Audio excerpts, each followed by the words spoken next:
There's a lot of times when you're reading the news, going through all these stories that are deeply depressing. Every once in a while you get something that's a little, I don't know, a little spark. Something that takes your mind off of all the bad stuff, even if it is one of the bad things, you know? Like, I don't know if y'all saw, but Diddy's lawyer trying to quit.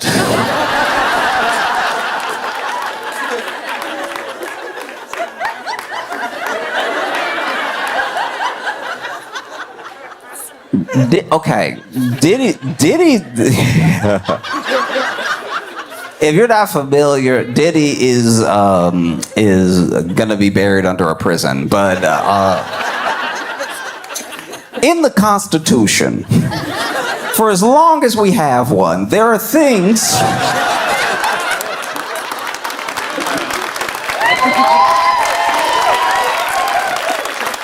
For as long as we have a Constitution, there are things laid out in it that state your rights as a citizen, you know, and your rights in court. You have the right to not incriminate yourself. You have the right to an attorney. You have the right to a speedy trial.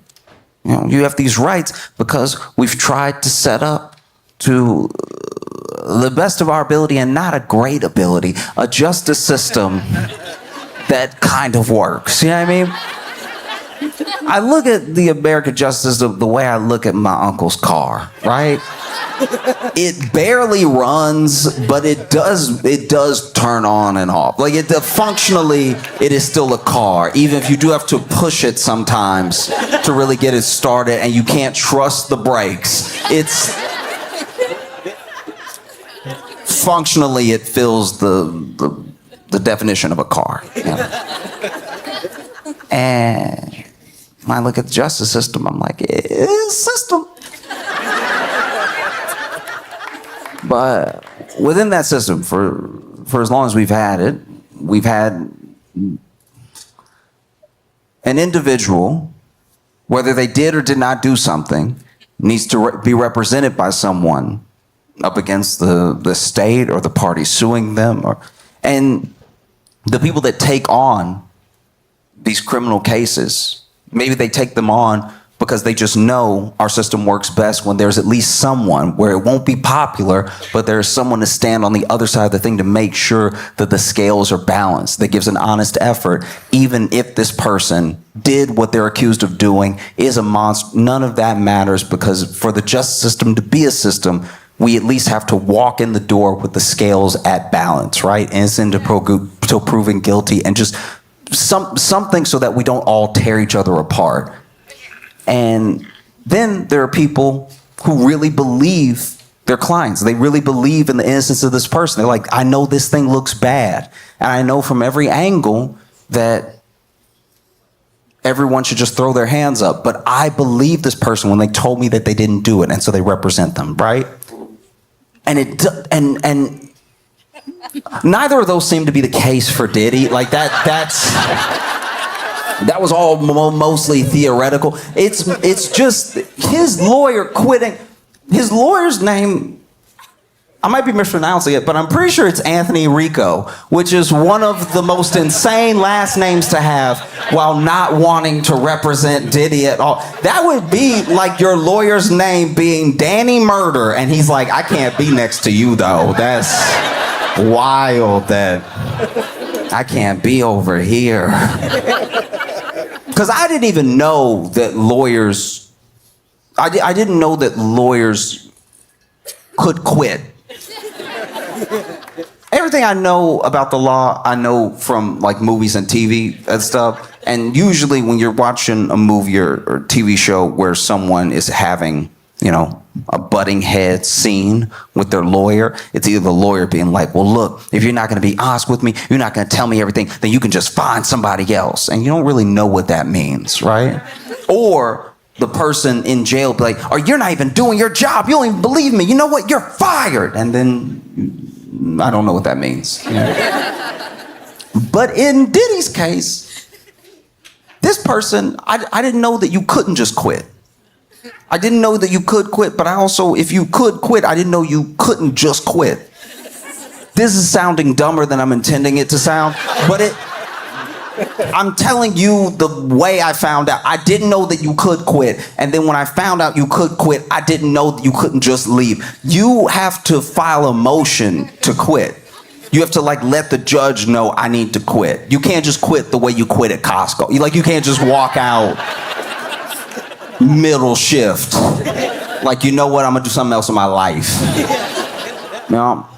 And so, he filed a motion so that he could quit. And in the motion, he says, under no circumstances can I continue. Woof.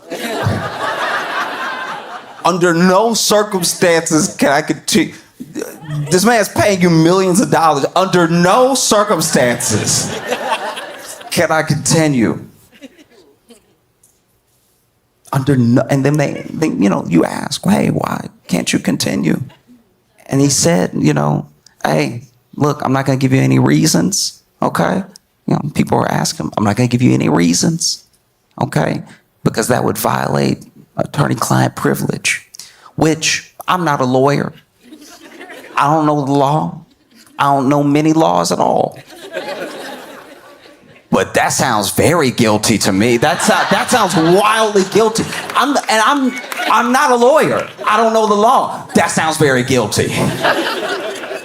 It feels like he walked when you're saying, hey, why are you quitting? Because I have to. Why?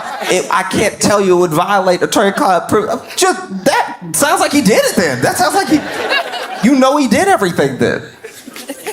And the thing that's special about this particular lawyer, Anthony Rico, saying under no circumstances can I continue, is that this guy was Osama bin Laden's lawyer. And it's like that.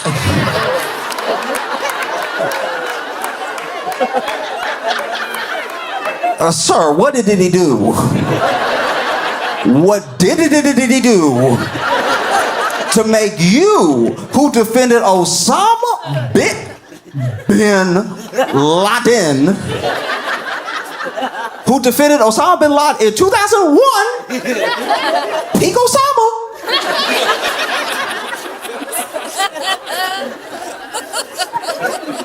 If there was ever a time where the heat was on Osama bin Laden, it was 2001. And you were right there, like my client. But Diddy, you were Diddy's lawyer. And you were like, you know what? Terrorism is one thing.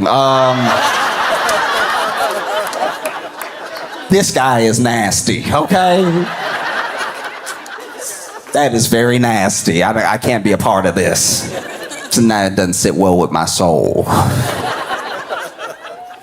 Oh. Because I know if you're Diddy's lawyer, you got your work cut out for you. You got a whole lot of work cut out for you. You have to hope a new pandemic breaks out that only affects memory. That's the only way you have a chance, is if almost everybody forgets everything. Because look, once again, most of what I know about the law, most of what I know about the law comes from Law and Order, which means I know nothing about the law. Because in Law and Order, they got to wrap it up pretty quick. They take you on a journey, but they got to wrap it up by the end of the episode. Everything can't be to be continued, and so they got to wrap it up. So if they choose to have any of the episode take place in court, a lot of times what will happen, especially if you get into those close minutes where you're like, ooh, it's almost top of the hour, how are we going to resolve this, right? They usually just have the prosecutor, like the DA or the ADA, really badger the defendant, right? You did it, didn't you do it? You did it, and you do it again. You looking and doing it right now. You did it, and you did it, and you did it well, and then you did it, and then you got caught, and you wish you were doing it right now. Look at you, you're not even here. You're letting your eyes glaze over. You're in your mind doing it again. Look at him, he's doing it again right now. He's doing it in front of us, and doing it, and doing it, and doing it. Didn't you do it? Just say you did it, because you did it, and we all know you that you did it. You'll never not have done it because you did it and you know you did it. You do it again if we let you out. You doing it right now in your mind. You did it, and then the other person finally goes, I did it.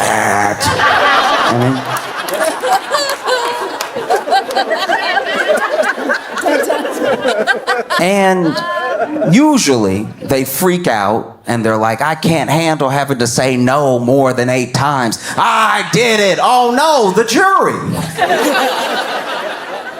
Dick Wolf.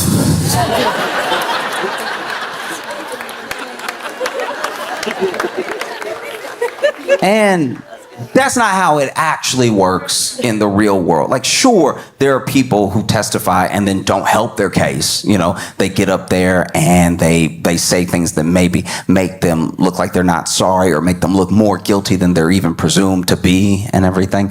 But you don't really have that with Diddy, not just because the trial hasn't started, but with Diddy, he did record himself doing everything he's accused of doing, and the FBI has it. That is pretty bad. Only thing worse than doing something is doing it on camera. You know? Even if the entire jury could not see, they could hear. So it's rough. He also has not only the lawyer that Osama bin Laden had, Diddy's got like 3, 4, 5, 6 lawyers. Got a lot of lawyers. I didn't even know you could have that many lawyers. I guess you can have as many lawyers as you want, but like that already, I'm not a lawyer, glad I'm not on the jury, but that looks very guilty to me. Everyone that I know who's ever gone to jail or been found innocent and didn't go to jail, they had one lawyer. They had one lawyer to be like, hey, it's just me and he didn't do it. That was the whole proceeding, right?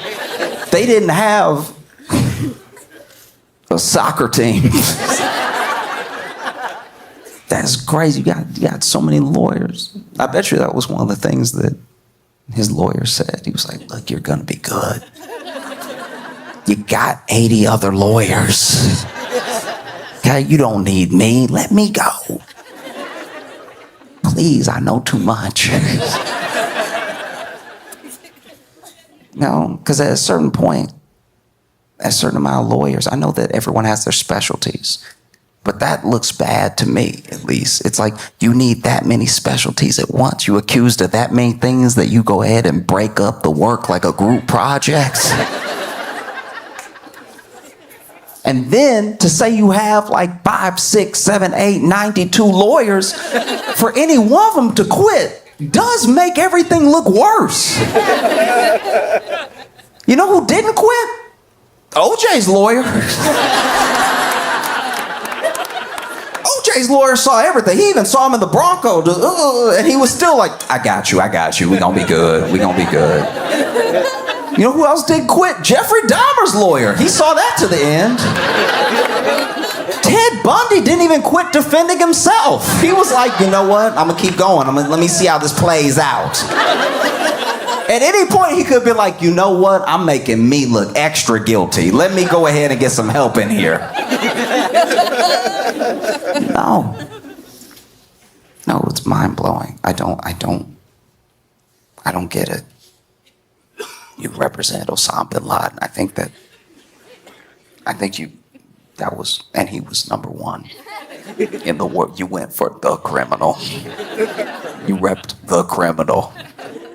And whatever we're finding out about Diddy behind closed doors, you were like, not this. Yuck.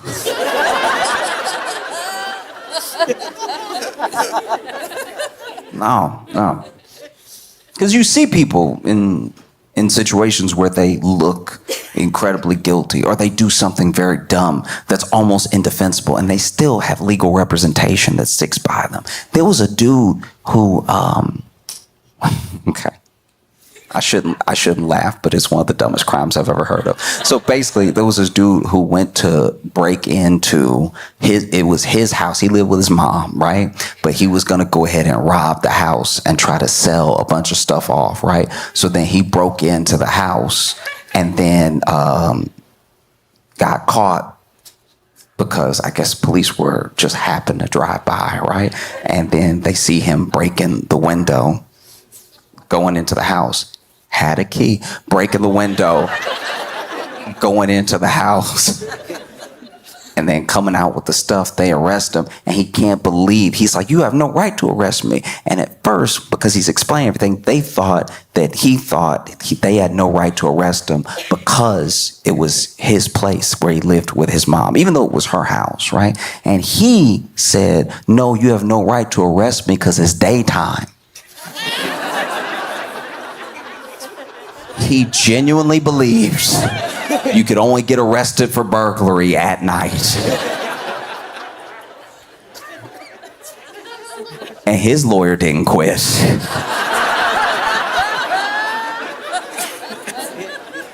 There was a dude who he tried to rob a bank. He ran up at the bank. This was years ago. This dude ran up at the bank and had his gun out, and he was like, go ahead and empty everything right now. I'll kill everybody. I don't care, swinging the gun and everything. And then the tellers were like, do you want a bag? Because he just came in, just him and the gun, just waving, him and the gun. No bag, no, not even a backpack, just here with the gun. The money now. And they were like, would you like something to hold it with or anything? And he was like, damn right, it's a real gun.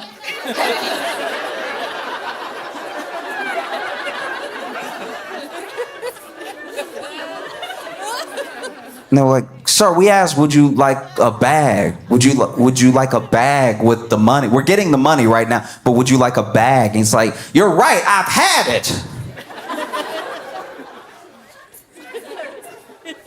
And then they turned to each other and they were like, I don't think he can hear us. And so then they hit the alarm. The alarm going off, this dude standing there, I'm waiting for my money. They're like, no, we're getting it.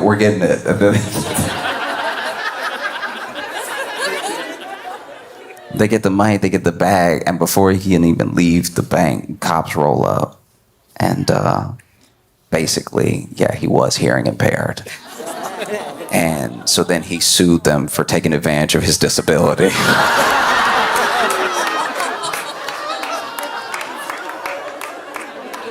And his lawyer stood by him. Do you see how this normally works? That's how it's supposed to go. Your lawyer is supposed to stand by you. They're supposed to be your ride or die. Diddy's lawyer said, no, I like to live and I will not be getting in the car. Oh, that's insanity. That many lawyers. You got 98,000 lawyers. I feel like Diddy just gonna keep hiring lawyers to make sure there's no one left to be on the jury.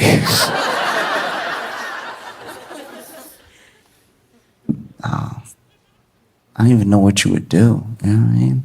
Like, when you look at a situation like this where the whole world knows about Diddy and Diddy's case, right? It's global news, right? And everyone is expecting things to come out during his case. So there's more eyes on it than even when it started. It wasn't just a thing that popped up, oh, Diddy got arrested and then it's over.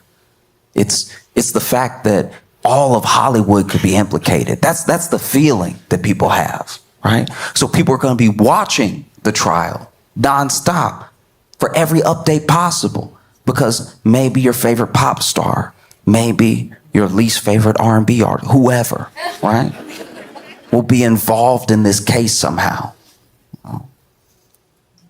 And so the whole world will be watching, and the whole world already knows. So how could you not have, in a sense, at least if you're Diddy's defense, a tainted jury? Because how are you going to pull from people who can be impartial, who don't know who Diddy is, right? And then when you pull those people, a judge can say, and judges tell people all the time, look, I don't want you to engage with any media about the case. I don't want you reading any tabloids or social media or anything like that. And don't talk to anybody about the case. No podcast, no whatever, right? No interviews, no nothing. And even if you do that, it's impossible because the way that we live in the world and the way that we interact with social, to not be bombarded with things about whatever the biggest news topic is. So then how is it possible for Diddy to have a fair jury, right? And his lawyer could have made that case just now. And instead he said, no, I'm getting away from this dude. I cannot be near him at all. That's so bad that the only black lawyer he had was like, nah. You're not gonna get me caught up. Because, you know, I think he's just scared. I think he's scared that he's so close to it that he's literally just representation, but he might go to jail.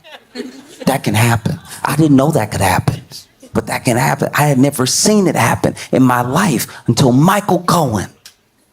Michael Cohen, in case you don't remember, was Trump's lawyer. And Trump got in some legal trouble. And somehow, Michael Cohen went to jail. That's a superpower. That's a superpower if I've ever seen one. I've never seen someone dodge charges so hard they hit their lawyer in the chest. That's crazy. That's the I'm rubber, you're glue of law. That's insane. Trump had all this legal trouble. He's like, take him. Michael, I'm sure Diddy's lawyer saw that and was like, that could happen to me. I refuse. My last name is already Rico. No, have to get away. Because who takes up for you is huge. Who takes up for you in a situation where you're in the public eye and you have a scandal or you've been found to have done something, right? Whoever takes up for you, they do shift the narrative around you, and they do shift public opinion, either for you or against you, right? Like, let's say in a scenario, right? Completely hypothetical scenario. Let's say I'm driving. I can't. I'm very bad at it. But let's say I'm driving. Once again, this would never happen, all right? I failed my driving test and I have not driven since, okay? I'm very bad. But let's say I'm driving behind the wheel of a car, which I should never be. It's a chair that could kill someone. It is insane that people just get in those and just go. Like, that blows my mind. I will take an Uber or the bus. I am fine without being behind the wheel of a death machine because all it takes is your foot and you could just take anybody out. That's crazy. I don't like being in cars in the front driving. Every time I move, it moves. That's crazy. I don't like that at all. I'll sit in the back.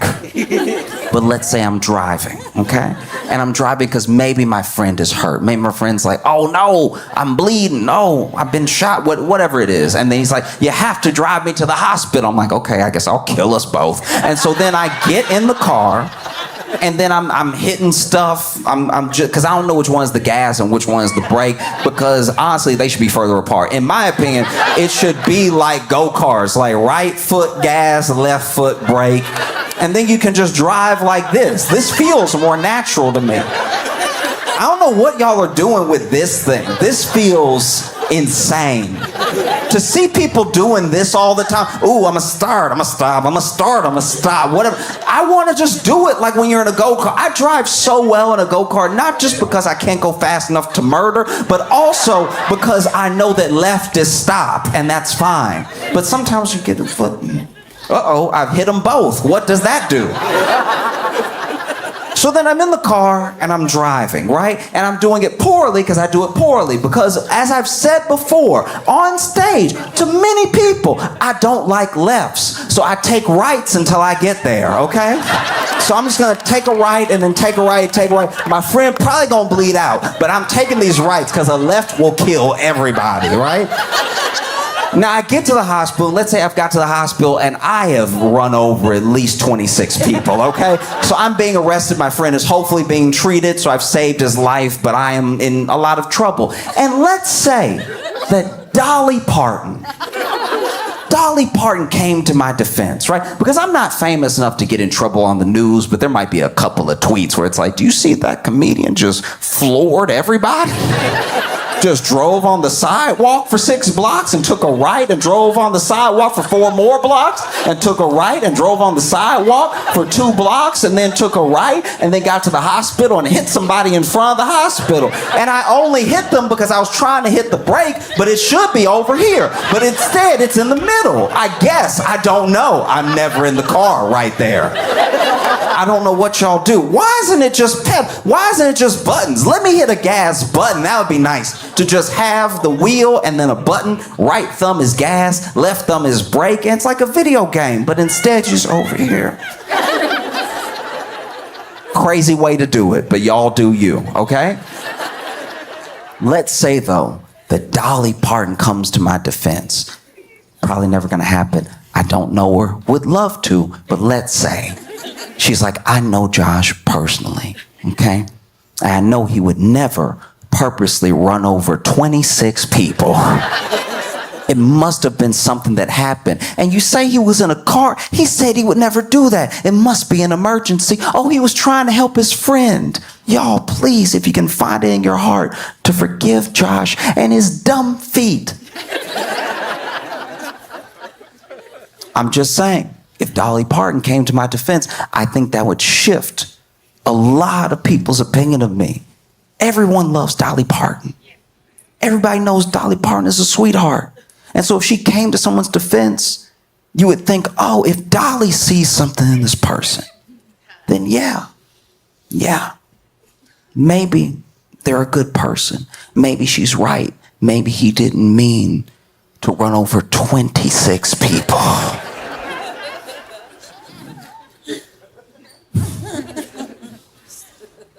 No. I don't know what Diddy does from here, because the guy who represented Osama bin Laden dipped. I don't know who you get after that. That seemed like the bottom or the top, depending on what your definition of willing to represent evil is.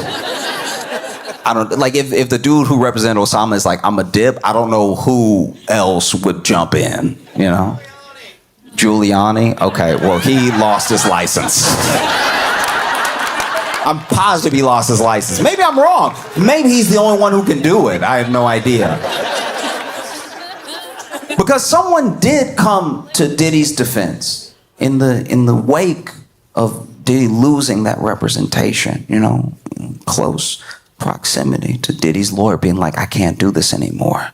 Someone did come to Diddy's defense publicly. Unfortunately, it was Kanye West.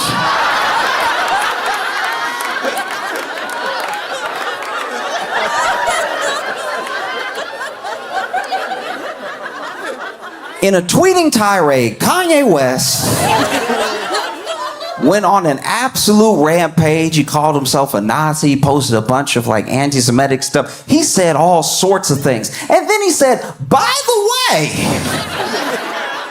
free Puff. I think if you're Diddy in jail, you're like, this is worse. That is worse. I did not know it could get worse than the Osama bin Laden lawyer leaving me. But this is bad. This is very, very bad. That was me kind of like doing a little bit of rap in the way that Diddy does it because he's not good at it. You know what I mean? Like, but yeah, this is bad. This is worse because he's calling himself a Nazi and then he's like also that guy. Think of that guy and me together right now. Think of when you think of me, I want you to think of him, all right? But who knows? Maybe when the lawyer who represented Osama bin Laden dips, maybe the only person left to represent you is Ye. I think that's I could see that. I could see Ye showing up to court being like, Your Honor,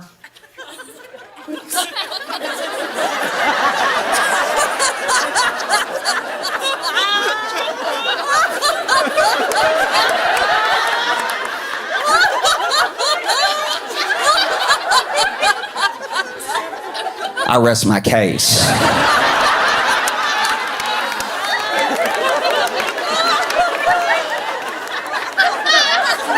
I feel very thankful to be here with all of you because it's nice to talk to people who are gonna get it in a way. I feel like sometimes when I'm traveling and I go to places where, especially when I go overseas, and there are places that are not as engaged or involved with American politics, that there's a sentiment of like we're just watching the show and y'all are like cast in the show, and so that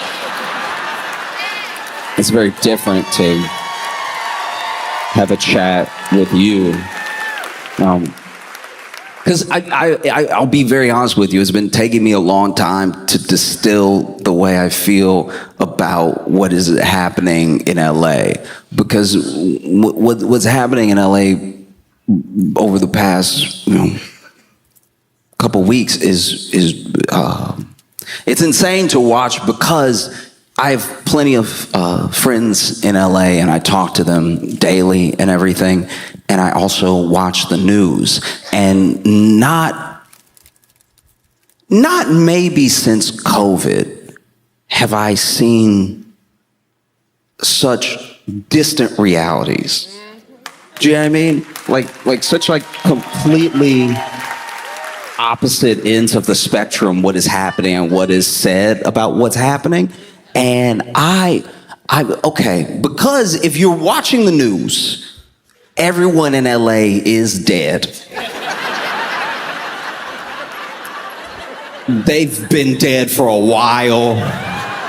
The military came, but they were too late. Everyone is, in fact, I think the military dead too. Like it's really just a black hole of death that no one can stop, but somehow the reporters are reporting. And it is strange, because when they send the reporter out to cover what some people are even calling the riots in LA, the reporter, not every single one of them, I'll get to them, but the reporter is standing there while everybody else is standing there. And they're giving a very different report than what we can see behind them.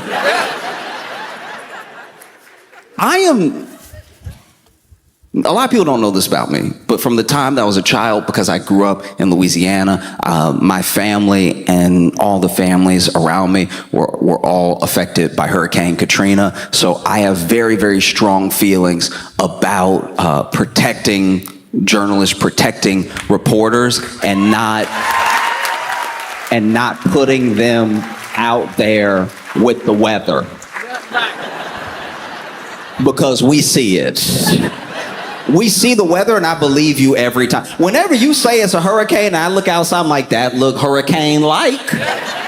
I don't then need you to send our local newscaster to hold on to a telephone pole while he tells us how bad it is. The way that these people will almost be horizontal reporting on the wind speed, it's like we don't need them as a visual test of what is happening right now. Everyone watching is inside. There's no one watching from outside like, seems like I should probably move from where I am now.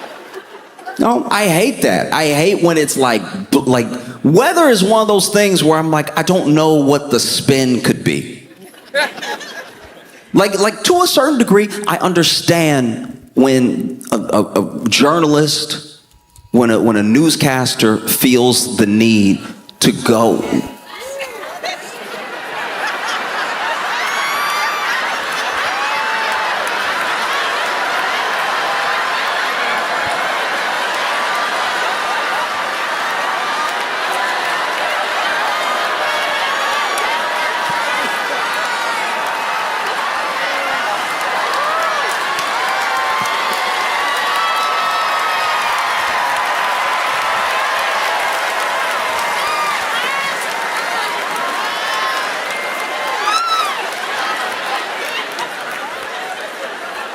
What this shows right now is how many of y'all don't put your phone on silent. Like, there's no... No, I know it is. I know it is. That's crazy. Well, then I will be quick then.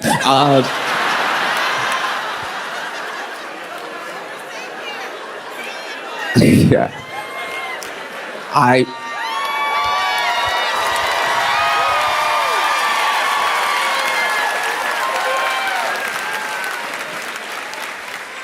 Okay, real quick. Just for a quick second. What flash flood? Oh no, the parade. Oh no.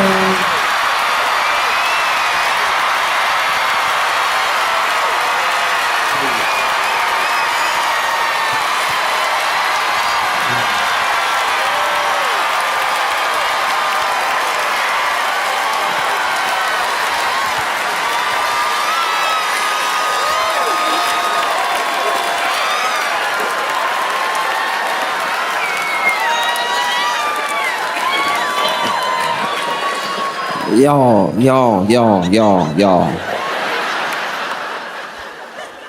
Don't do that. It's his birthday.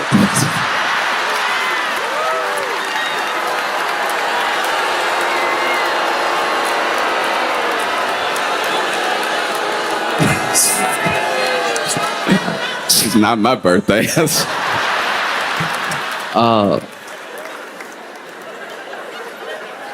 But a great example, like a flash flood, and they'll put the newscaster in the water, and it's like, well, what we can see here, John, is...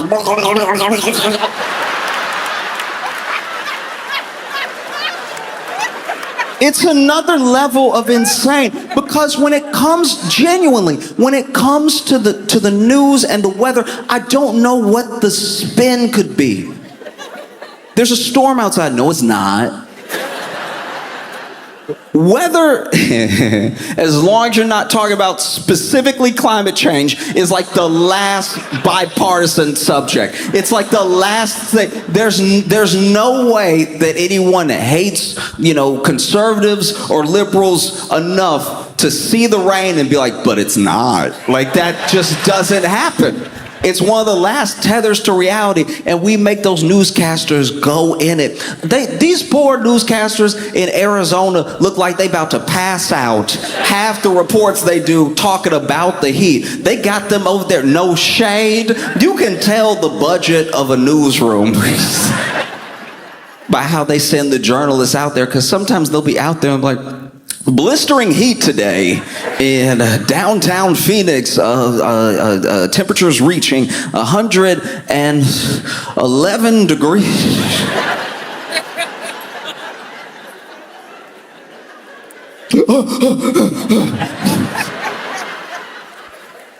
Like, stop doing it. If it's hot, we can feel it, and when you tell us, we'll believe you. If it's a hurricane, this is one of the things that I have tried my best to be fair with, because you see people, and I really feel like this only happens here. There's no other country I know of where people proudly go out into the hurricane and like tap dance in the hurricane to show the rain that they're not scared. That's a distinctly American male thing to do, to be like, hey, ain't nobody scared of some water? Come and get me, and they're never seen again. I'm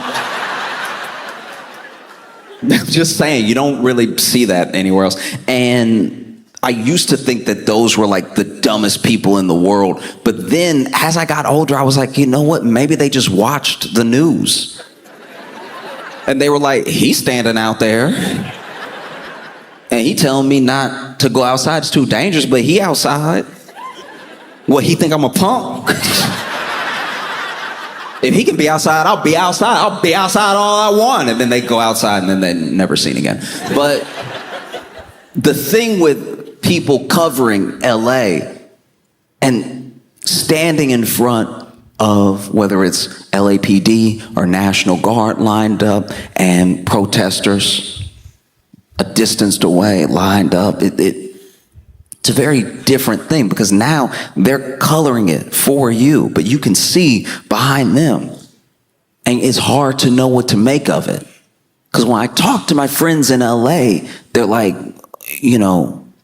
very chill. They're always chill, but like they're very chill in this specific instance. I called some of my friends because I'm not going to lie to you. I'm not better than anybody. I fell for some of like the propaganda that was going on. I called some of my friends immediately because I don't know LA neighborhoods that well.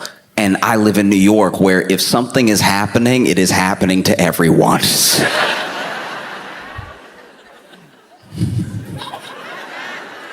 Thoroughly happening to everyone right now. And so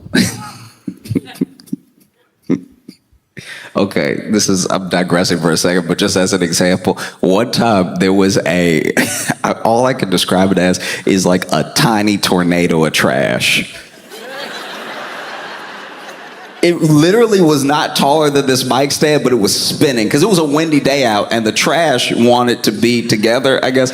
And so the trash spinning. And it's like, I don't know, I grew up like, deep south and everything. So whenever I see one of those, I'm like, ooh, that's a bad spirit. Like that's I get real superstitious real quick. If you a tiny tornado, if you an eye level tornado, I don't come near you, all right? That's a bad spirit. You got Dorito bags in you and everything. You got all types of disgusting stuff. No, I might get possessed. And so I was keeping my distance, but there were other people walking down the street. I actually crossed the street because I saw it up ahead. I was like, nah, I don't need those problems. Like, I like having my whole body, mind, and soul. I don't want some of it to be like Derek from 81st. You know what I mean? Like, that feel like who would possess you? Just somebody who like never had a job and burps as loud as possible. And so I crossed the street, but there were other people that were walking next to me that kept going, and they walked right into it. And even though I was across the street, I knew when they walked into it because my back was turned, and I still heard. I'm like, not walking into a Thai tornado with your mouth open. That's just irresponsible. And sure enough, that Thai tornado got like 8 people. Just being itself. Oh, if something happens in New York, it's happening to everybody. If one train is down, the city stops. We get around it, people get mad, they get off the train, they run to work, they hop on a bike or whatever, they take a cab, but like one thing happens, it has a ripple effect. LA doesn't seem like that to me. Like I've been in different parts of LA and I thought all of it was like one thing. I couldn't have been more wrong. And so I was calling my friends as I was freaking out because I was seeing the stuff that was happening. Waymos. You know the driverless car that shouldn't exist? You know that thing that's just on the road and we all act like it's normal, but we're slowly acting out the plot of iRobot currently? You know that thing? Those were on fire. There were Waymos on fire. So I called my friends like, you not in a Waymo, are you? Oh, if you in a Waymo, get out right now. Because to be fair, we didn't really even know why the Waymos were on fire. Maybe there were people setting the Waymos on fire, but maybe the Waymos saw all the unrest and they were like, this is our time.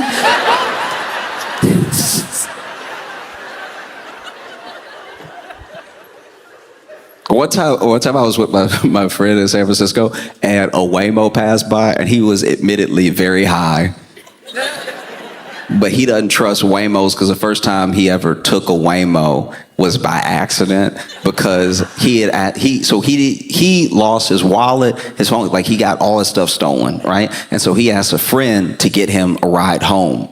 Okay, so he gets the friend to get him a ride home. He doesn't know that friend used the app Waymo instead of like Uber or whatever. So then he's high in the story too. He's actually high all the time, but he gets into the car and he's like, a little fade, a little drunk, a little high. And then he gets in the car and then the car takes off.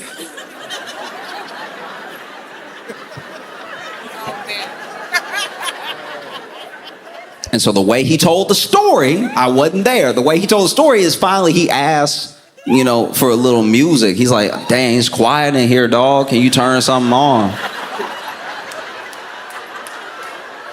And he half nodding off anyway, but he's like, can you turn something on? It's quiet in here, dog. Like, let's get it popping,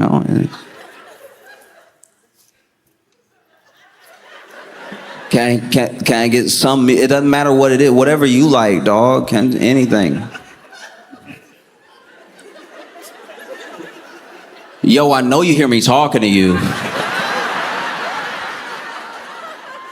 And then he said he leaned forward.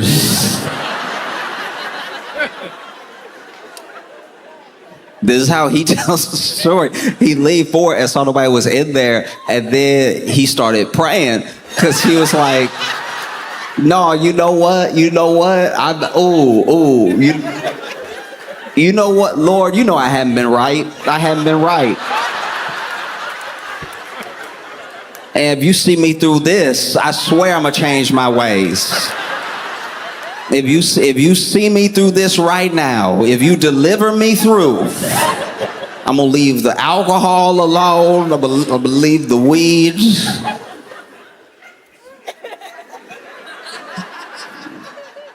He gets home, he sees his house, he's like, thank you, Lord, thank you. And obviously he was lying because he was high when he was next to me. But a Waymo passed by and he was like, that thing right there, nobody gonna believe me when I tell you, but that thing right there, I don't trust those things, all right? Let me tell you something right now. That thing over there, all AI, all self-driving, intelligence stuff, don't trust that thing. Believe me, that's a transformer.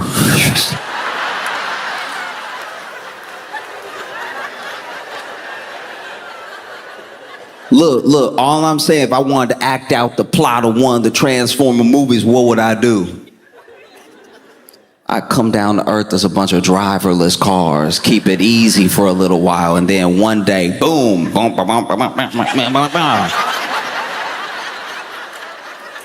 Don't get in there. Don't get in one of them. You're going to end up in its chest. I'm telling you right now.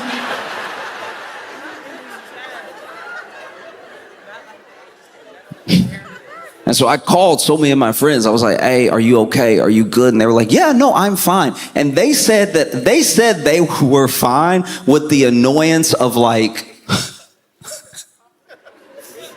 they said that they were fine with the annoyance that I have when my mom calls me to ask me if I'm okay. She saw that there was a storm in New York, and I'm like, no, it was just a bunch of trash spinning in a circle. It's not that serious. You worry too much. No, they were genuine, like, no, that's actually here. And they started explaining LA neighborhoods to me, and I'm not gonna lie, I glazed over. Like, I just... But once I knew that they were safe and that everyone I knew was safe, I was like, well, then where is this happening? I know a lot of people in LA. I've called a lot of people. Everybody is fine. Where is this happening? It turns out it's all happening over like, I think 2 square blocks. I don't even know. It's like, it's such a small area. It might as well be a movie set.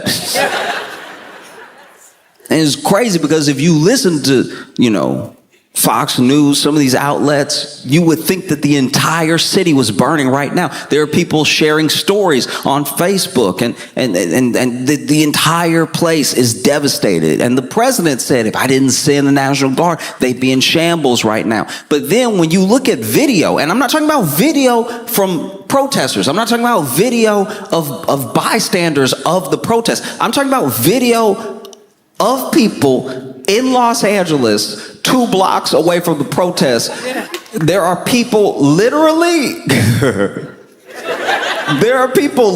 blowing bubbles. And there is no opposite to your city being on fire than bubbles. Bubbles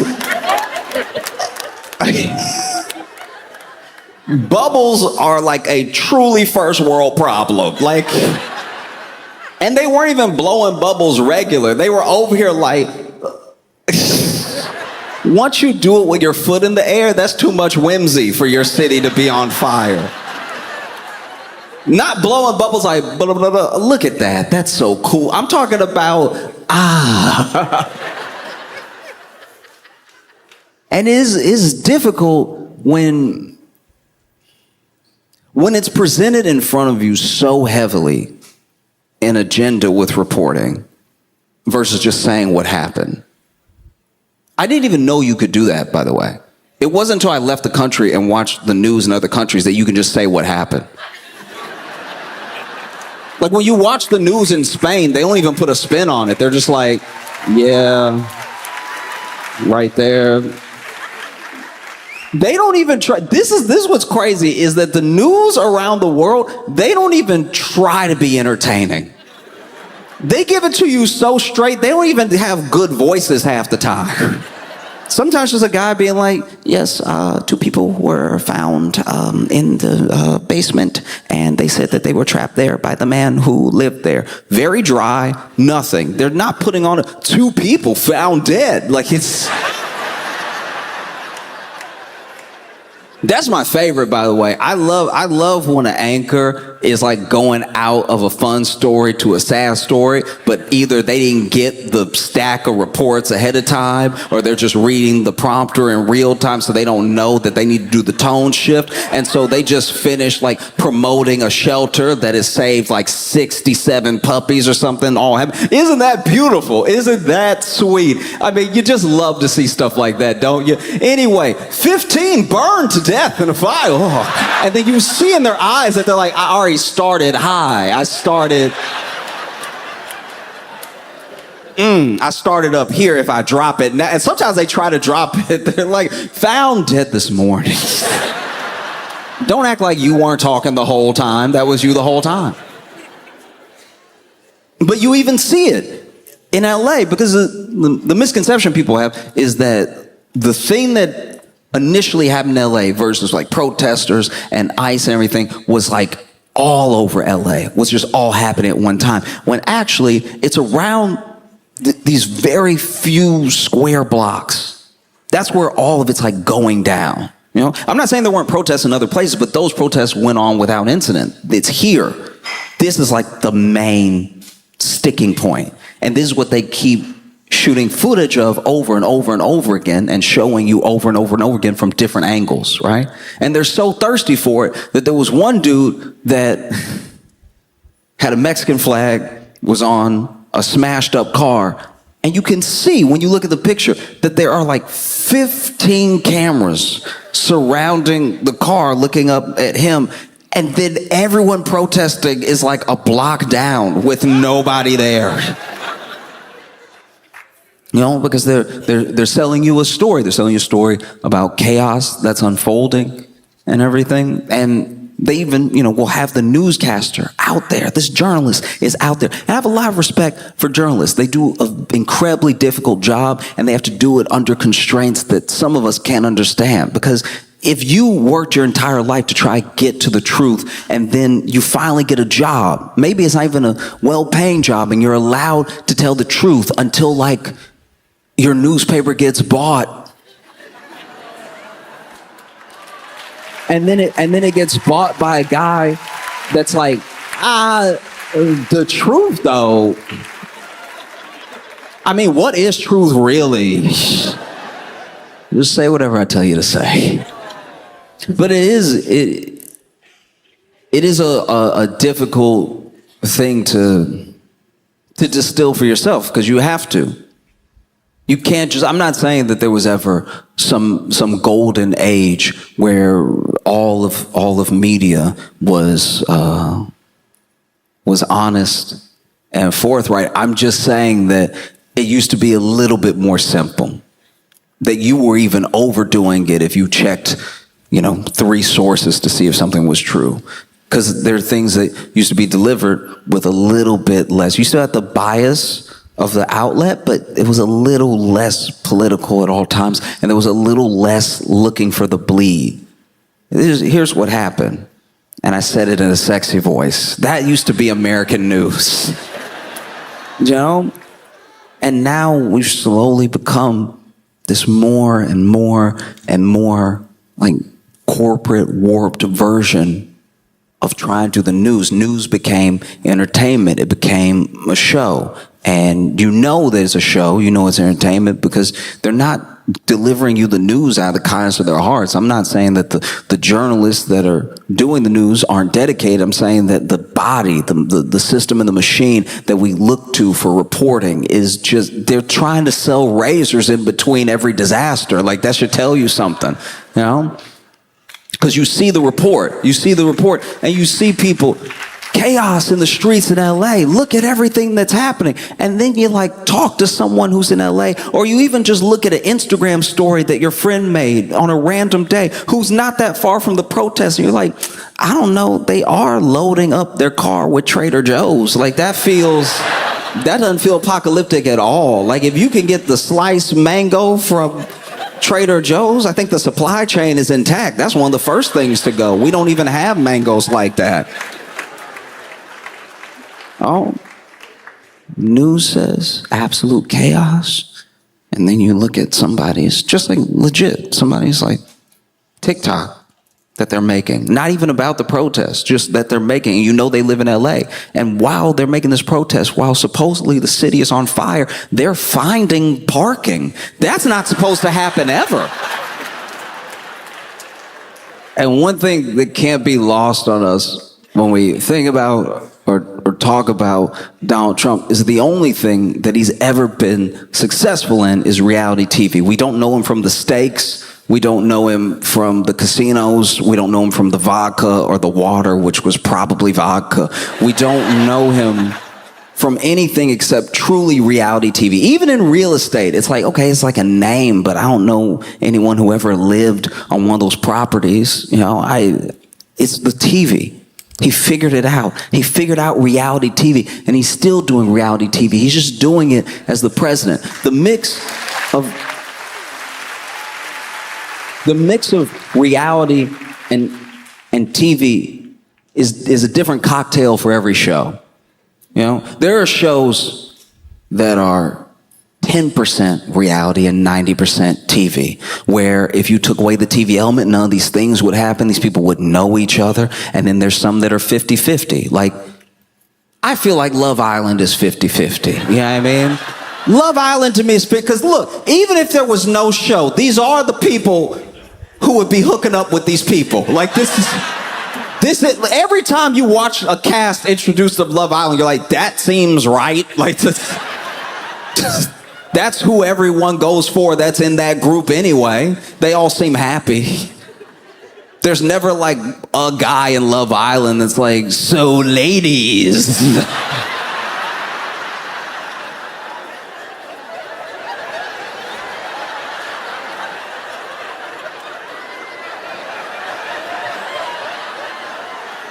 Just floating like an NPC. Like, it's always somebody with like 9 abs. And you're like, how do you get the extra? When he's standing up, when he's sitting down, it's very defined.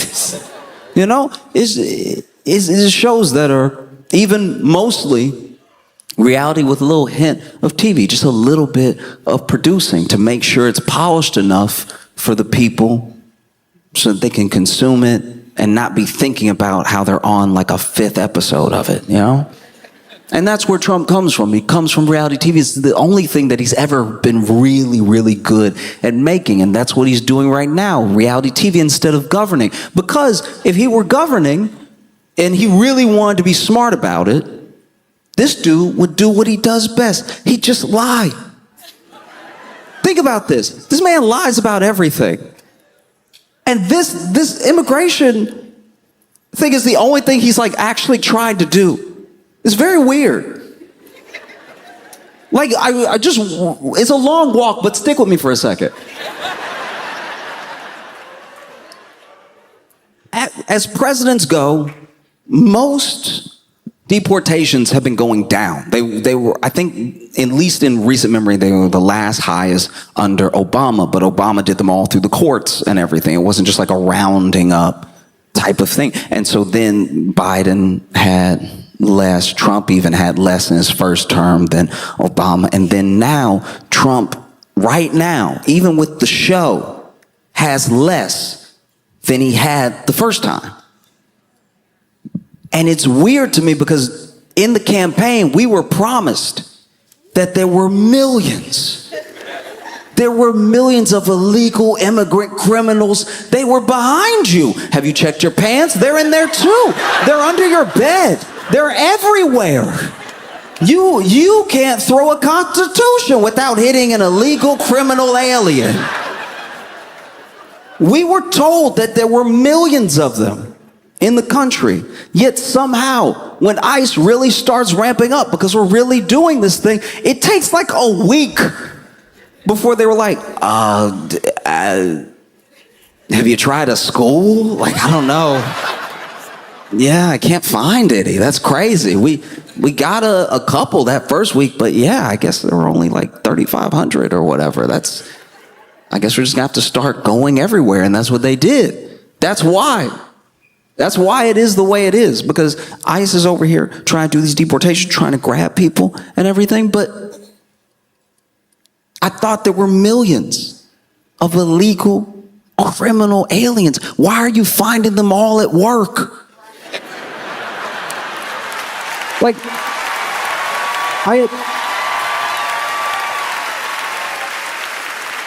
I just had no idea that my local taco spot was specifically MS-13 tacos. I had no idea that Tra de la Ringa, the gang I can't pronounce, I had no idea that that's who was like folding the clothes at Kohl's. Like, that's, because that's what you've been led to believe. Every arrest is warranted. ICE is trying to do their job. All of this mandated makes sense. That's what you've been told. And the thing is, you need to make a show out of it, because even with all the chaos, even with all the footage, it's still less. That's crazy. Even with you going around the court, it's less. That's wild. That it's still less, even with all of this show going on. Because what isn't a show, what's actually reality, is that people are being ripped away from their families. And these are hardworking people. These are people that have been here for a long time. These are a lot of people who are actually trying to do the right thing as hard as they possibly can. But the system is slow and it's imperfect. And then they get arrested by ICE at the courthouse for their hearing.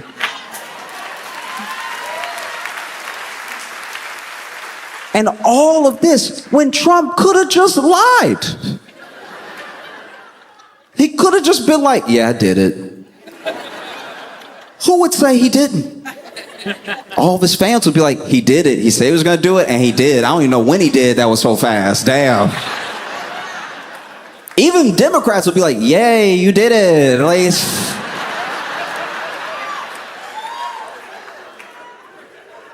the one time he doesn't lie. And so you have this ICE operation happening on these square blocks, these protesters clashing with ICE. ICE doesn't feel safe. They don't feel like they can make movements and everything. And so then, the LAPD comes, and maybe the LAPD was there the entire time. I don't know.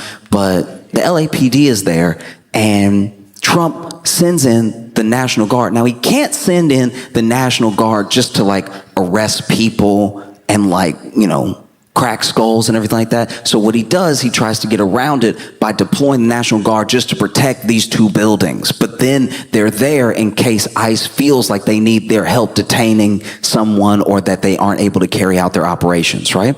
So dangerous precedent, but whatever. So then Trump wants to send in the National Guard, which everybody, not every single person, but most people were upset about, because the LAPD, in case you're not aware from TV, from movies, or just from history, historically loves to whoop ass. That is their favorite thing. The LAPD can't stop whooping ass. They love, it's their number one. And so when the LAPD found out the National Guard was coming, I know they were probably like, but I didn't even get to.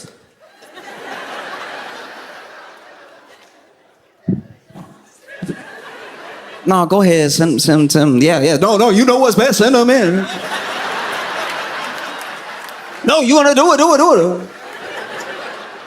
And then the National Guard comes, and there's not a ton for them to do, because it's like 2 square blocks. No matter how many times they keep showing you the same footage over and over and over again of these things burning, of this like 3 stores that got looted. They show you the same thing over and over, but it's just not happening that way.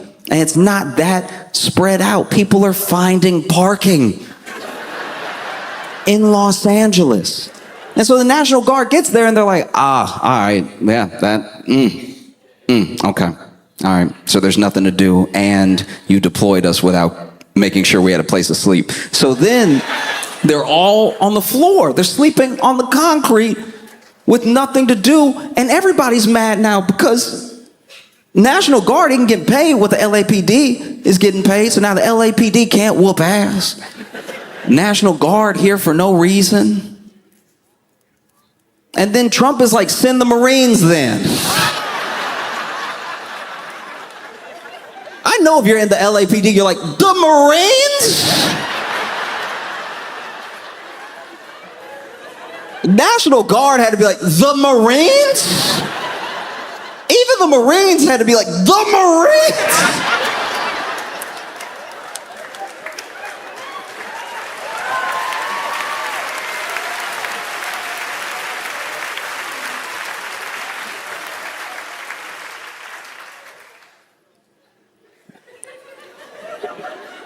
And then LAPD just sitting there like, is whooping a little ass too much to ask?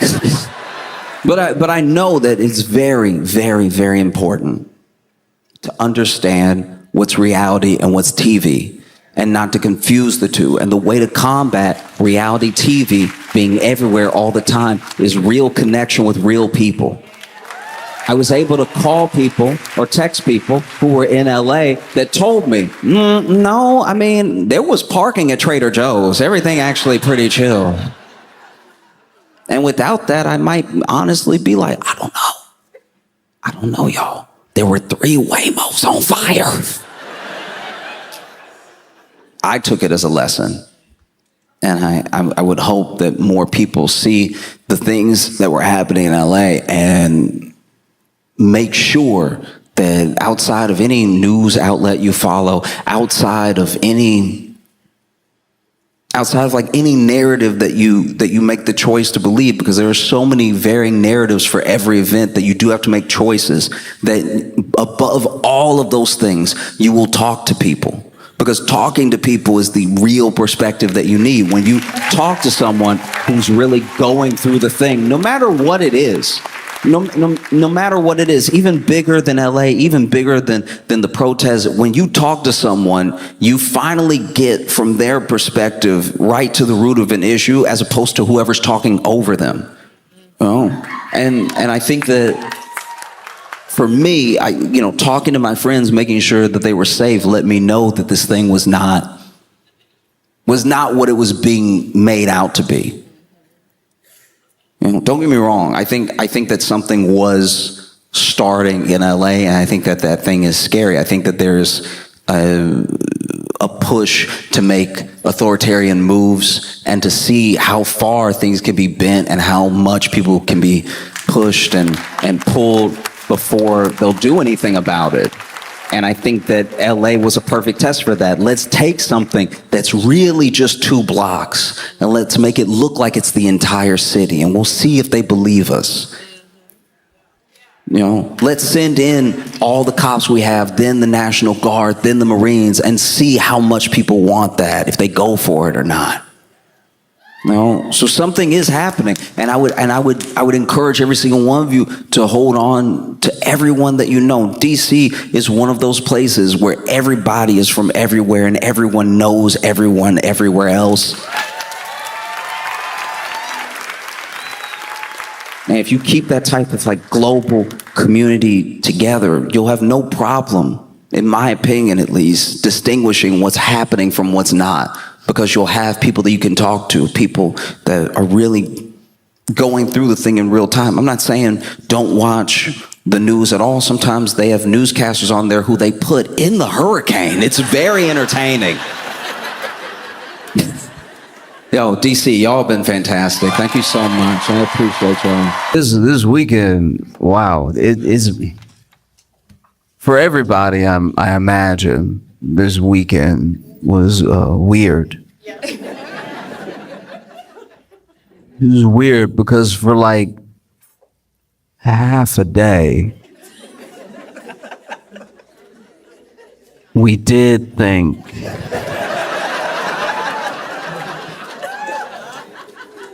half a day. That's so long. Half of a day. It's a very long time to think the president. And then, we found out, it wasn't the case. And they posted, the news reports came out. They were like, the president's been found golfing in Virginia. It's like, don't say found like that. Found. Like a lost singer. Found. It's insane. Just say he was golfing in Virginia. Found in Virginia? It makes it sound like the White House didn't know. I'm pretty sure they drove him. Found. 12 hours is too long to think somebody's dead.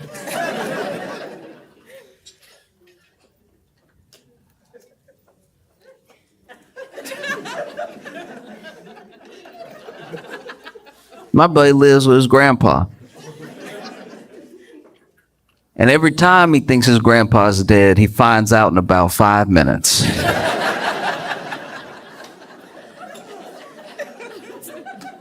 His granddad does that sleep you only do when you old.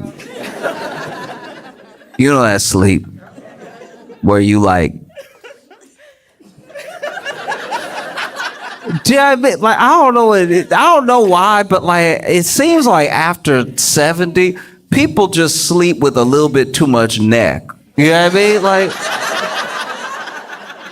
his granddad can't just go to sleep. He always hit the. Like, that's a very dead way to lay. That's how Talia died at the end of Dark Knight Rises. She's like.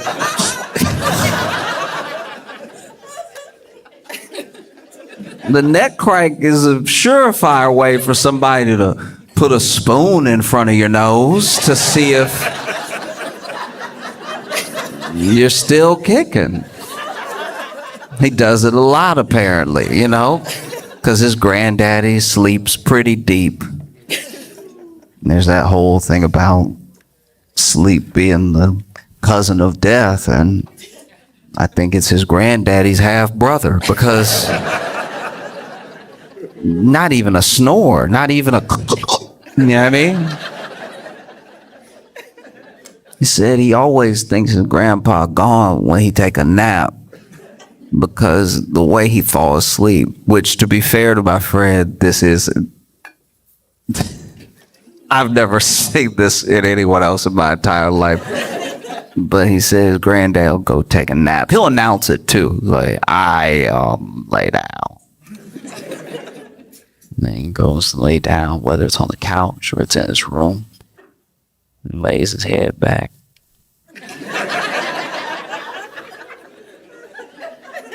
And he said the way his granddaddy falls asleep is he takes a deep breath. That's a great way to look dead. This man goes to take a nap, lays on the couch and goes,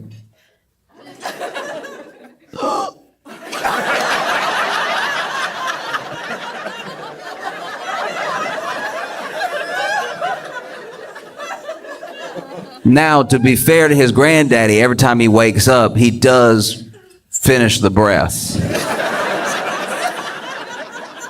said his granddad never wake up peaceful.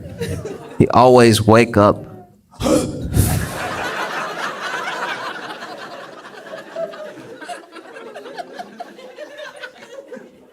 But even then, he's never wondered if his granddaddy was gone for 12 hours.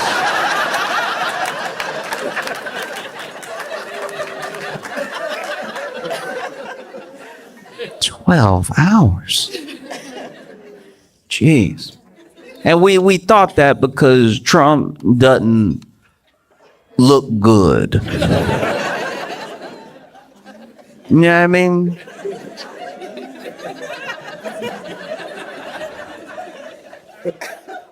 He just finally looked like he act like. You know what I mean?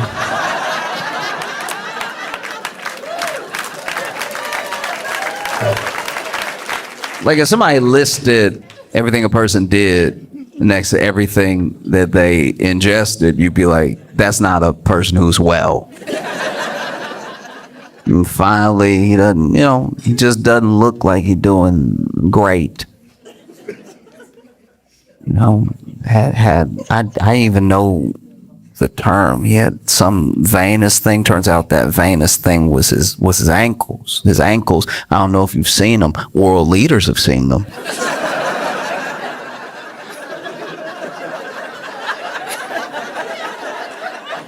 World leaders have had to sit there and not look.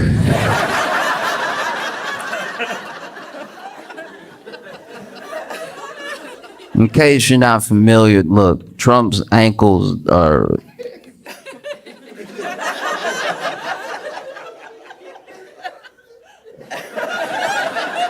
No, his ankles just sitting there looking, caked up. Like...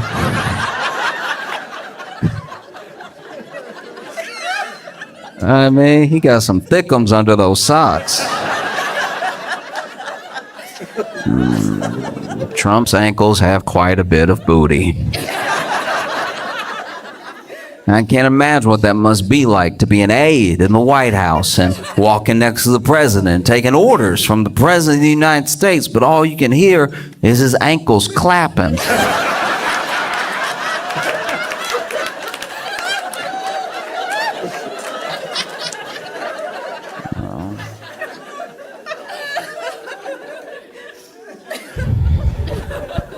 Yeah, it's tough.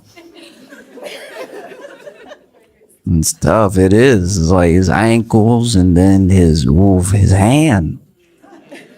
That hand. His hand is black. Like it's imagine being Donald Trump and turning black.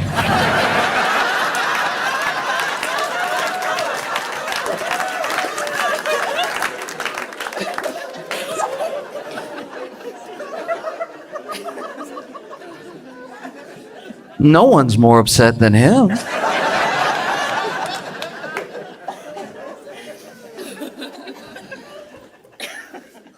No, that's bad. And that is tough. He's over here trying to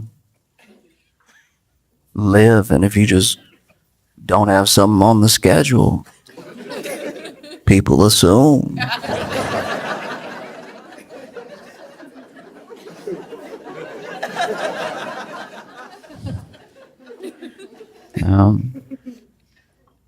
It's funny too because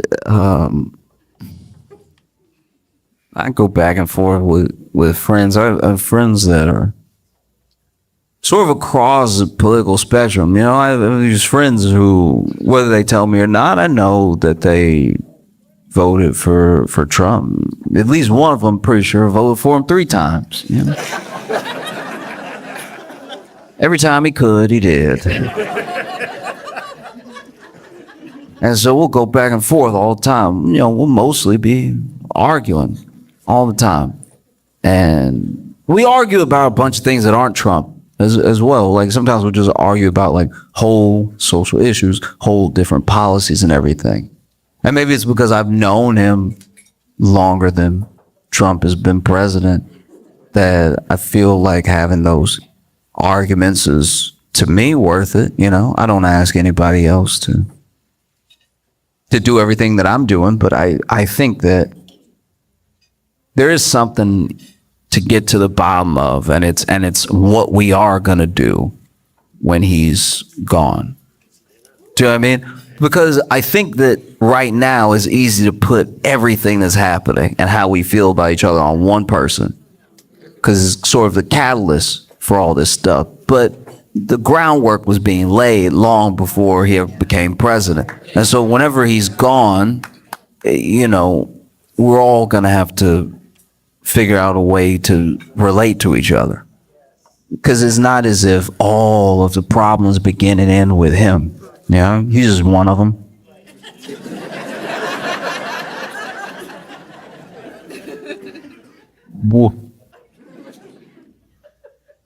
But I don't know. No idea. It's maybe. We don't know. It could be any day now. It could be 200 more years. I truly, like, my grandma was in the nursing home before she passed, and I would go visit her and everything. My grandfather as well, at different times, they were in nursing homes, and when I go to visit them, you'd see people who had to be 3,000 years old. And it's like, I don't know, you know, you try to live a life that's full of love, and like you try to make memories and moments with family, with strangers. You want to have a full life. You want to have a life that you look back on and you're proud of the impact you had on people, you know? And along the way, try to maybe, I don't know, eat right when you can, but enjoy yourselves, you know? Drink sometimes, not too often. Maybe party a little bit when you're younger and wean off of it as you get older, but do your best to have a really impactful life, even if you never become whatever it is, like rich, famous, popular. You're someone who, by being in other people's lives, their lives are richer. And same way that trees in the forest have roots that overlap, your life impacts other people's lives. You create ripple effects and create positive change in the world. And hopefully by doing all the right things, you have a good long life. Or you could be the devil and probably live way longer, like way longer. So many of those people in that nursing home were very mean. They were so mean. I was like, man, life must run off hate fuel. How are you this old and mad you're alive too? Be sitting there, none keeps you alive longer than sitting in a rocking chair and not rocking.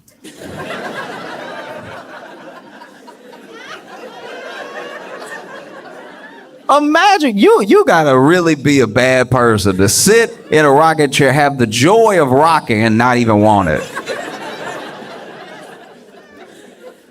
My friend said, you know, he went through a similar thing. He would go to the nursing home, visit his grandparents and stuff, and he said every day there was this old dude in a rocking chair, not rocking, sitting there, arms crossed in the chair.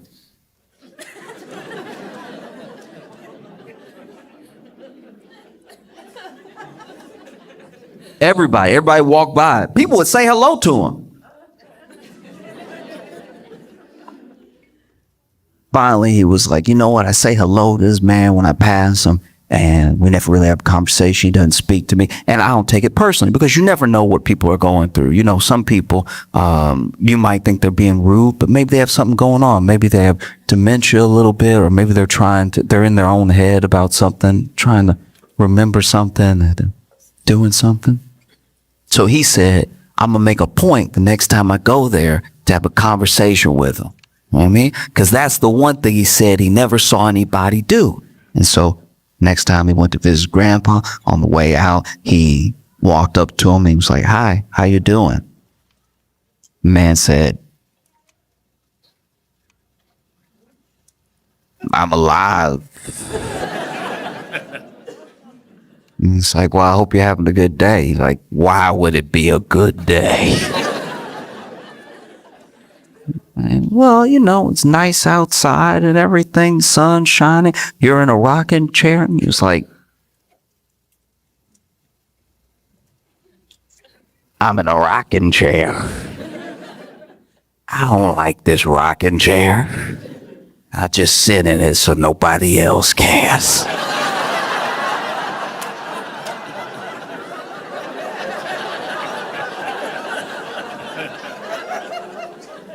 It's easy to put everything in the way that we are now and all narratives and all discourse on just one person. It's easy to do that, especially when that person looks like they're driving all of it, right? But the ground was laid for this person long before they came into any sort of political picture. You know what I mean? Like for a long time, people have felt like there was nobody who was looking out for them. For a long time, people felt like it would take somebody who could not be bought by Washington or Wall Street's special interest money, or couldn't be twisted in whichever direction by lobbyists, or was looking out for people because they weren't motivated by money, and they weren't motivated by the promise of getting rich, and the thing that we came to believe as a country almost. You saw this way before Trump ever entered the political picture, is that if someone was at least independently wealthy, maybe they wouldn't be swayed by the money. You know what I mean? And there were those people across political spectrum that felt like there was no one looking out for them, that slowly everything that was their quality of life and everything that they earned was eroding away piece by piece, right? And that they just needed someone to step up who would stand in the way of all that and wouldn't be swayed by it. And unfortunately, that person never showed up. But and so I have these arguments with my friend, and there was one point where I'm going back and forth for a while because I felt like for everything that he said, I was saying something that was a reason why he shouldn't trust Trump on it, or why I didn't think it was something that was going to happen, And finally he goes, "Well, he's a businessman." And I had heard this before, and he said he's a businessman. And I was like, oh, he's a businessman. He's a businessman. He is a businessman. He's a businessman, though. No, like he is a businessman. He is a businessman. He is a businessman. He's a businessman. He is a businessman. You said he's a businessman, and he's a businessman. You told me he's a businessman. I've heard this before. He's a businessman. I'm just making sure that I understand what you're saying. He's a businessman. He is a businessman. He's a businessman. So even you didn't say good businessman. You said,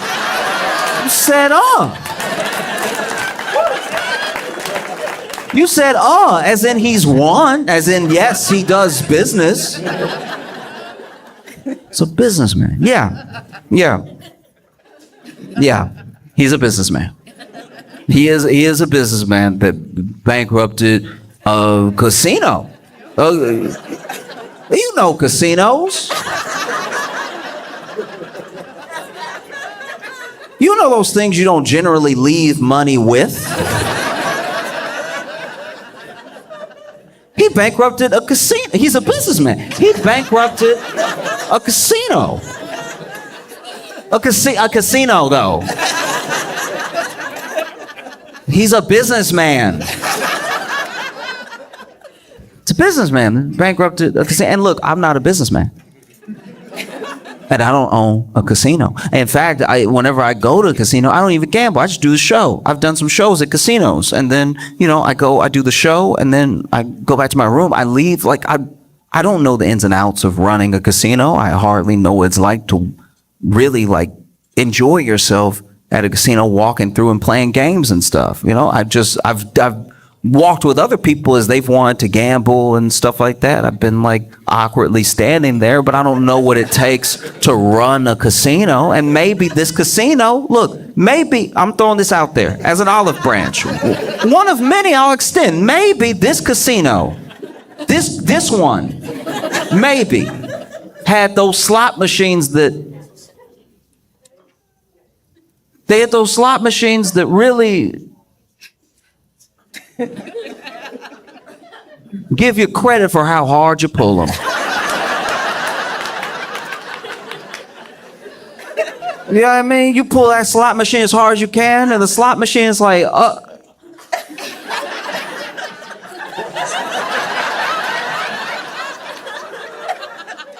okay, daddy.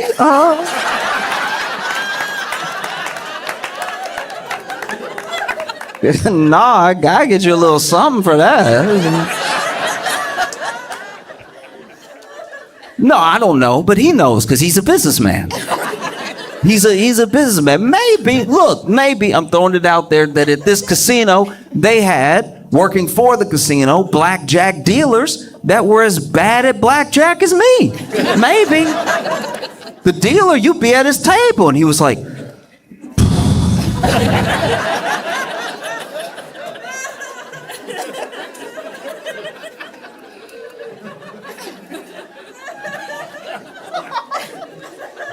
you said hit?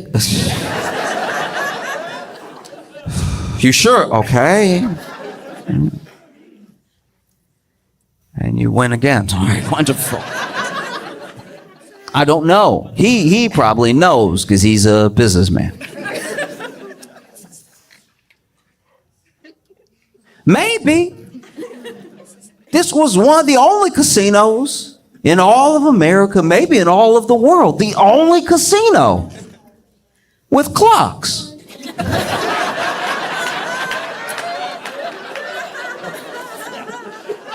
Who knows? Maybe just over the poker table was a clock, and people were like, 9 already? I should go home. I've been here for quite a while. I don't know, but I'm sure he knows because he's a businessman. He's a businessman. Bankrupted a casino. A businessman. And look, it's a casino. I can't think of a better... People come and drop off their money and leave. I can't think...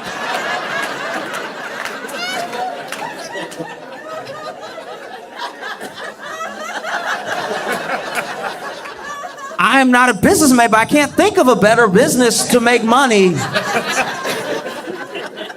You can't even have casinos everywhere. But, you know, this is my thing.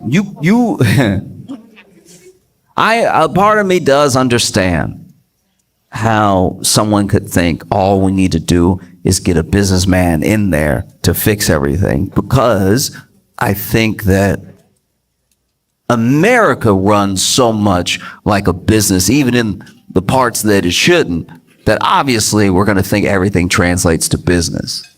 You know, like I didn't, this was where I was naive, I'll tell you right now. I thought that even if there was no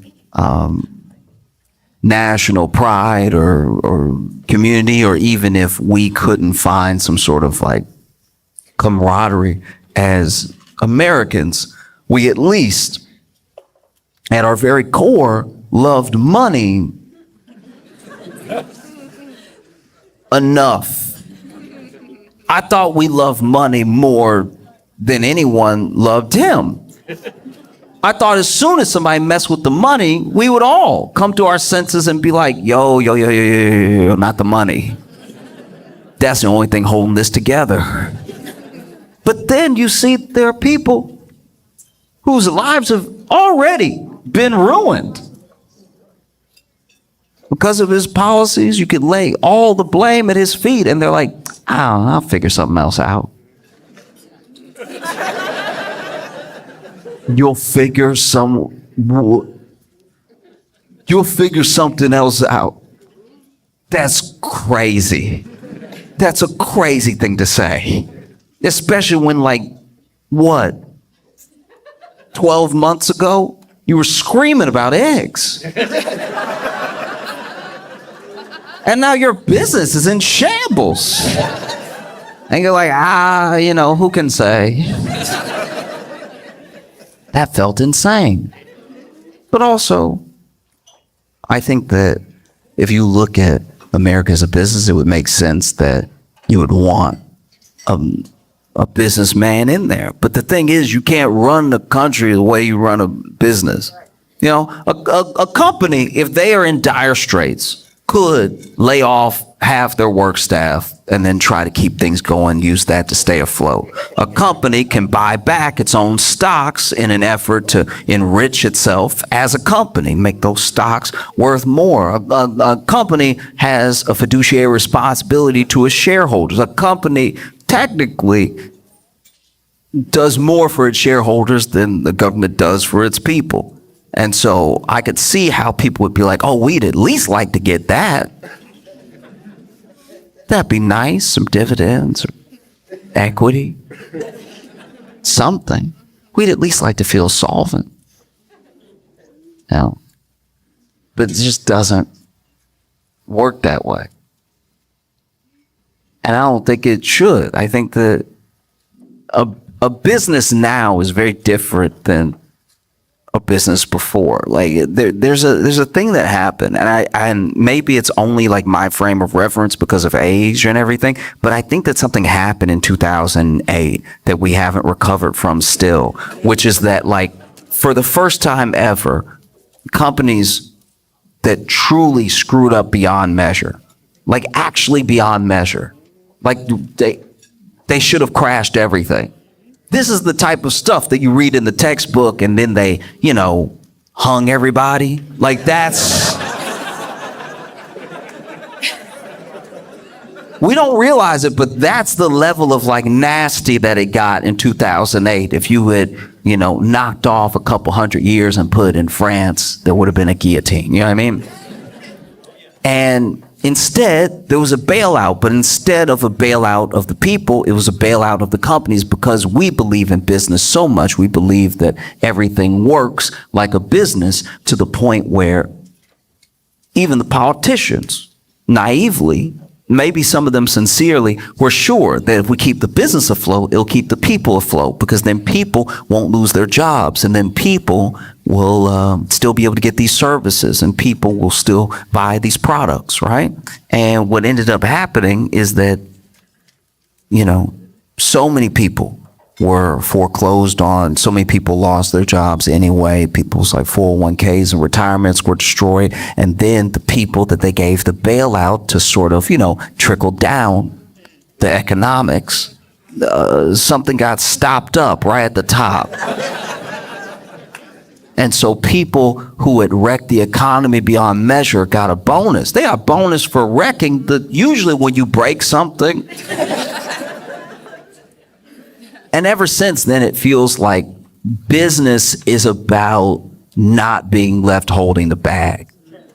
That's what real business seems to be now, is that you do everything you can to extract as much value as possible, and then you dip before everything comes crashing down, whether you dip because you sell the company or you dip because, you decide to shutter it after you've like fired everyone and ruined it as a service and everything. Basically private equity, right? So I believe he's a businessman. I do, because I'm sure, look, if we're talking business, to his credit, I'm sure that he was not worse off for bankrupting that casino. I'm sure it was the people that worked at the casino. I'm sure he stiffed some of the contractors who helped build the casino, but I'm sure that he found a way to leverage that debt, because he loves debt. He found a way to leverage that debt into his next venture, and then he started selling steaks or whatever. I don't know. Like, it was just, it's been a lot of products. You know what else it is too, is that you can't focus too much on this one person. It makes him more important than he really is. I understand that he's president. I understand he's one of the richest people in the world. But as far as importance, it's about what lasts, you know? This dude, no wonder we thought he was gone. He went on Fox News. No wonder we thought he was gone. Trump went on Fox News. Everybody forget this. Trump went on Fox News and just started randomly. No one asked him. Randomly talking about how he was trying to get into heaven. And it's like, then you know.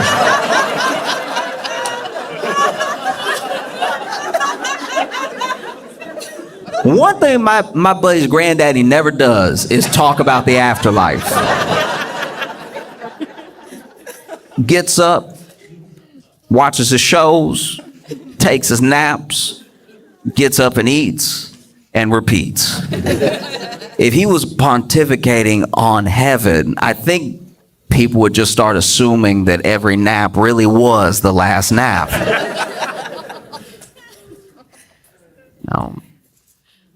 It's because, you know, a man's man.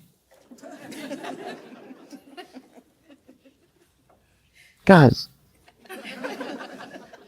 he's turning black.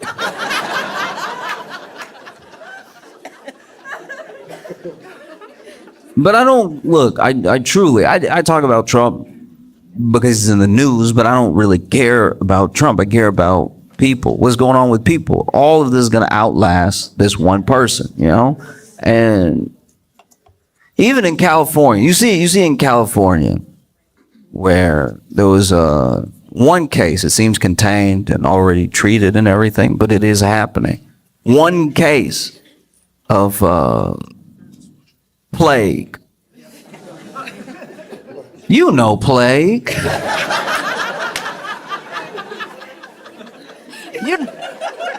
You know plague. Plague. Some would ask which plague. Apparently, the.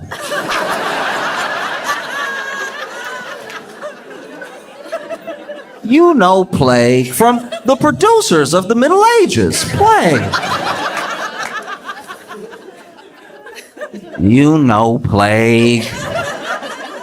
Don't act like you don't know plague. You know plague. It's plague. The reason Europe's not bigger. Plague.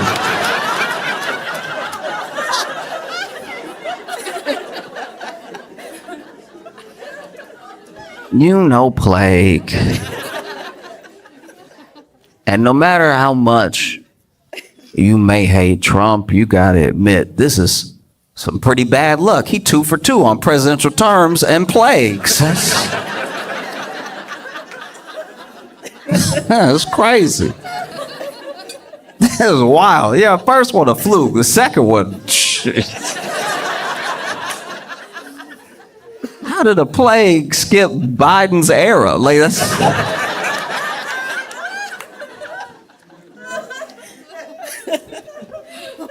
Plague. Because that's the fear, is that, like, yes, they found one case, they treated it, you know, they've even traced it back to a particular source, because it's really a climate change issue, because basically the fleas that carry plague are thriving right now in the warmer climate, and so then they're hopping on more rats, and then the rats might come in contact with people, right?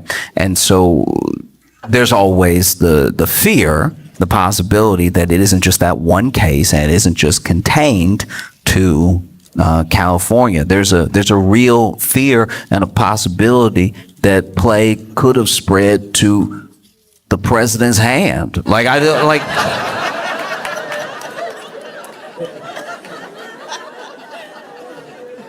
It's possible. Because what we did, and how do I put this? What we've done in the U.S. as far as presidents is it's not exactly like we're picking young ones. You know what I mean?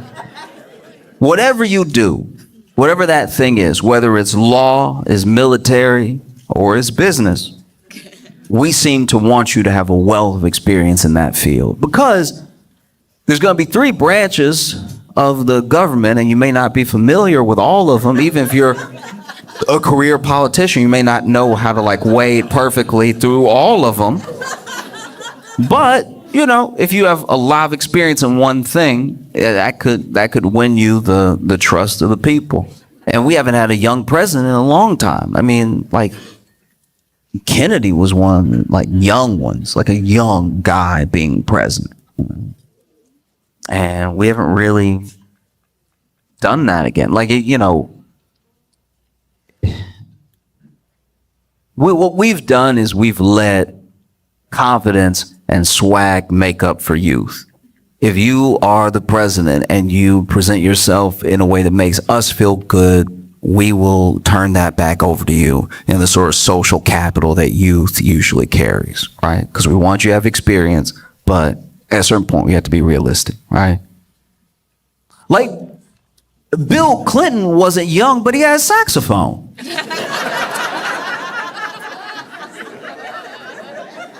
We had a saxophone, so we defended him. We were like, that shows lung capacity. Have you heard him play, though? And then you had George W. Bush. Look, George Bush wasn't young, but he...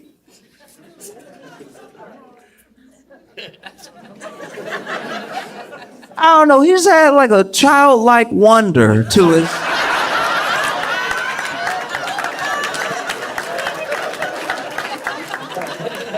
You could always tell when he was addressing the nation and he had also just learned a new word.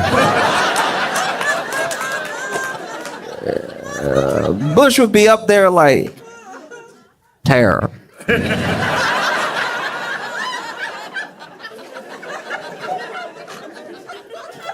Did I do it good?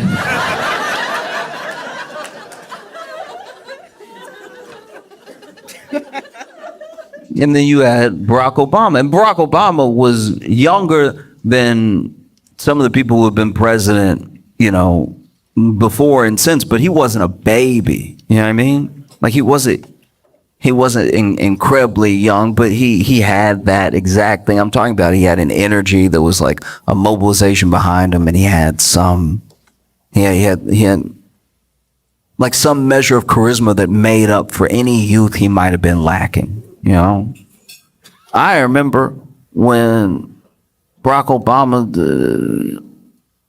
sang that Al Green. That was incredibly uncomfortable.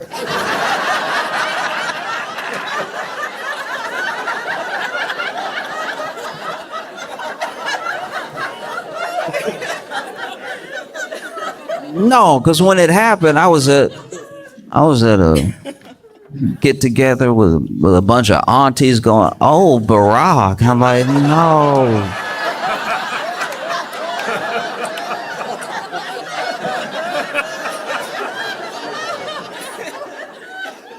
No, I'm trying to have my dinner right now. What you doing? Can't eat meatloaf in these conditions.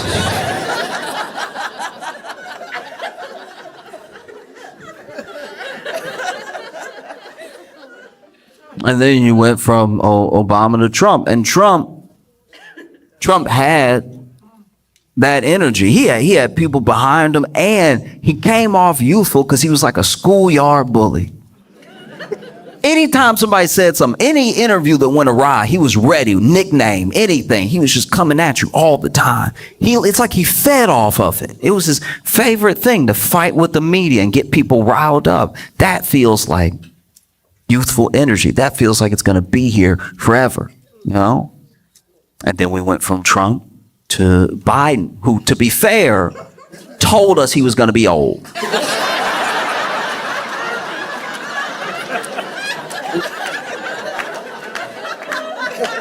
I've talked about this before.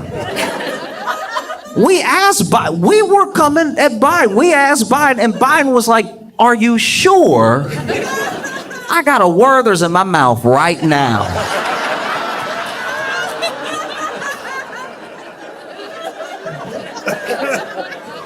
I'll do it if you want me to do it, but my car does smell like potpourri, so.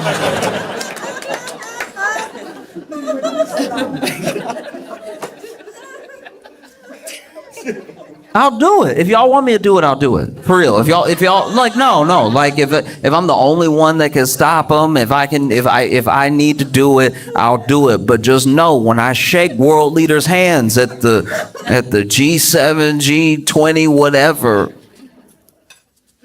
my hand will pop a lot. Whole handshake. It's gonna sound like Orville Redenbacher.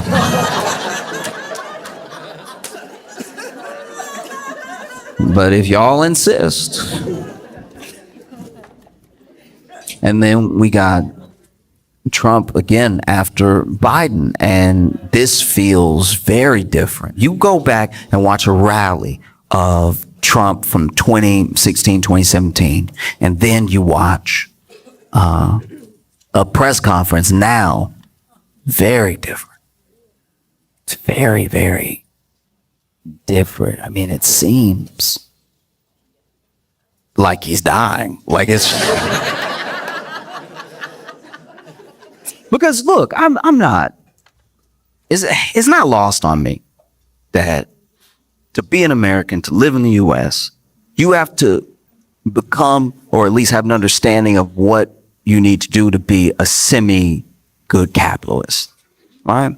And there are people that ask the question, how can you fight for a more equitable world while you're living in a system that is corrupt? And I look at it the way I look at when I travel and I meet people who live in the country, but they don't speak the language, right?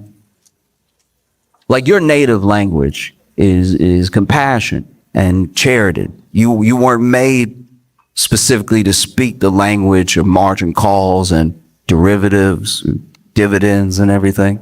That's a language you can learn to get by because you live here, but it's not a language you were born with.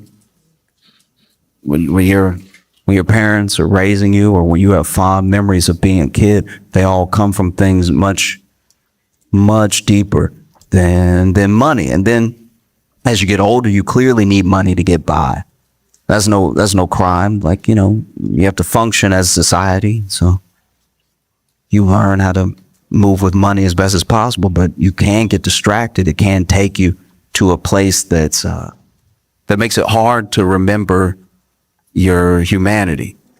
You know what I mean? Like, some people look at anyone who has succeeded in business as someone who must have earned it, but that's not how all business works. You know what I mean? Like, if I own a house and I set it on fire and I run out of the house, am I a genius, or did I just have an insurance policy?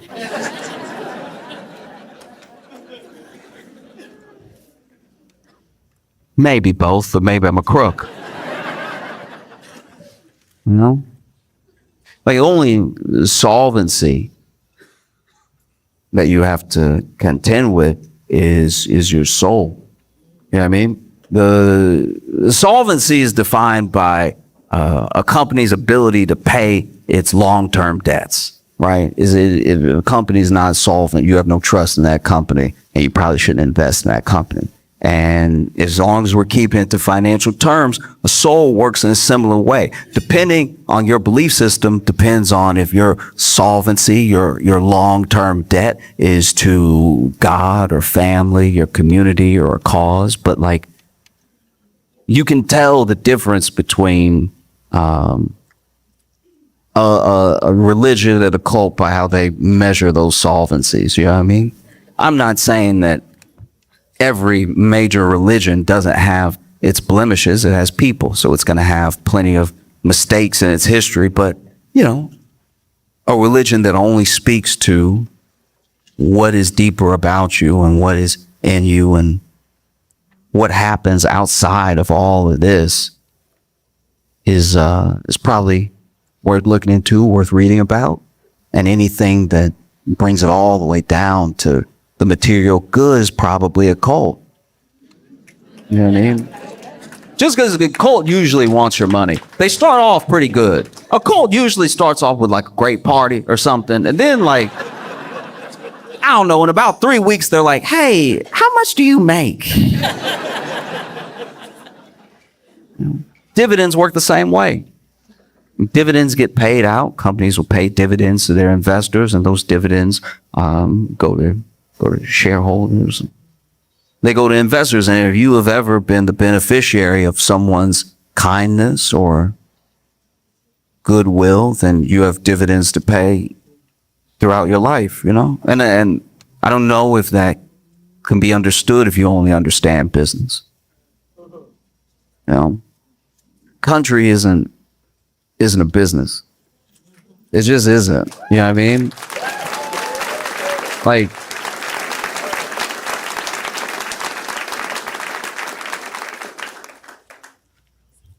but who knows? He's a businessman. Like, maybe he's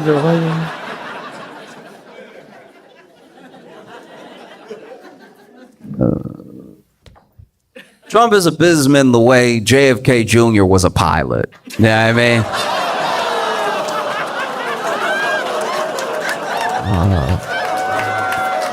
Oh, all right.